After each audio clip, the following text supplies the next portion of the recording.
नमस्कार दोस्तों, आपका स्वागत है हमारे YouTube चैनल पर। आज हम बात करेंगे गौरव वल्लभ के बारे में। गौरव वल्लभ का जन्म साल 1977 में राजस्थान के जोधपुर के पीपाड़ गांव में हुआ। उन्होंने पड़ोस के पाली जिले की बांगड़ कॉलेज और अजमेर की महर्षि दयानंद सरस्वती यूनिवर्सिटी से पढ़ाई की। गौरव वाद विवाद प्रतियोगिताओं में भी हिस्सा लेते थे और फिर उन्होंने राजस्थान यूनिवर्सिटी से PhD की। पढ़ाई खत्म होने के बाद गौरव जमशेदपुर के XLRI कॉलेज में प्रोफेसर बन गए। गौरव वल्लभ अर्थव्यवस्था के बड़े जानकार माने जाते हैं। वे देश से बाहर भी लेक्चर देने के लिए जाते हैं। उनकी योग्यताओं में शामिल है प्रमाणित वित्तीय जोखिम प्रबंधक, चार्टर्ड अकाउंटेंट, कंपनी सचिव, PhD, LLB, MCom। Gaurav Vallabh की राजनीतिक यात्रा। गौरव वल्लभ मधु कोड़ा के मुख्यमंत्री रहने के दौरान झारखंड सरकार के वित्त सलाहकार भी रहे। गौरव ने अपने सियासी सफर की शुरुआत कांग्रेस से ही की। गौरव वल्लभ की हाजिर जवाबी देखकर पार्टी ने उन्हें प्रवक्ता बनाया।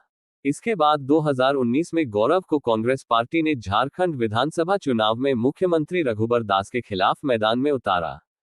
हालांकि इस चुनाव में निर्दलीय प्रत्याशी सरयू राय विजयी रहे।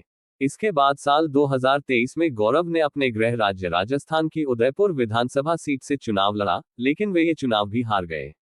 कांग्रेस से इस्तीफा देकर गौरव वल्लभ ने बीजेपी में शामिल हो लिया। उनकी इस कदम के पीछे राम मंदिर मुद्दे पर कांग्रेस के स्थानीय नेतृत्व के साथ असंतोष का होना था। उन्होंने बीजेपी में शामिल होते हुए अपनी योग्यता और ज्ञान का संबंध देश की प्रगति में योगदान देने का वादा किया। कांग्रेस से इस्तीफा देने वाले गौरव वल्लभ ने बीजेपी ज्वाइन कर ली है। दिल्ली में बीजेपी मुख्यालय में पार्टी नेता विनोद तावड़े ने उन्होंने पार्टी की सदस्यता दिलाई। उनके साथ ही बिहार कांग्रेस के नेता अनिल शर्मा और RJD नेता उपेंद्र प्रसाद भी बीजेपी में शामिल हुए। इससे पहले अपने कांग्रेस छोड़ने के फैसले पर गौरव वल्लभ ने कहा कि मैंने कांग्रेस अध्यक्ष मल्लिकार्जुन खड़गे को पत्र लिखकर मेरे दिल की सारी भावनाएं उसमें व्यक्त कर दी हैं। बीजेपी में शामिल होने पर उन्होंने कहा, मैंने अपने दिल की सारी व्यथाएं, जिसके बारे में मैं कांग्रेस पार्टी को समय समय पर कांग्रेस पार्टी को अवगत कराया, वो अपने इस्तीफे में लिखा दिया था। मेरा हमेशा मानना रहा है कि भगवान राम का मंदिर बने और न्योता मिले और हम न्योते को ठुकरा दें। कांग्रेस पार्टी ये लिखकर दे दे कि हम नहीं जा सकते, मैं ये नहीं स्वीकार कर सकता हूं। उन्होंने अपने निर्णय को समर्थन देने के लिए कहा, मैंने अपने दिल की सारी व्यथाएं, जिसके बारे में मैं कांग्रेस पार्टी को समय समय पर कांग्रेस पार्टी को अवगत कराया, वो अपने इस्तीफे में लिखा दिया था। मैं भगवान श्री राम का मंदिर बने, न्योता मिले और कांग्रेस ने न्योते को अस्वीकार कर दिया, मैं इसे स्वीकार नहीं कर सकता। इससे पहले अपने कांग्रेस छोड़ने के फैसले पर गौरव वल्लभ ने कहा कि मैंने कांग्रेस अध्यक्ष मल्लिकार्जुन खड़गे को पत्र लिखकर मेरे दिल की सारी भावनाएं उसमें व्यक्त कर दी हैं।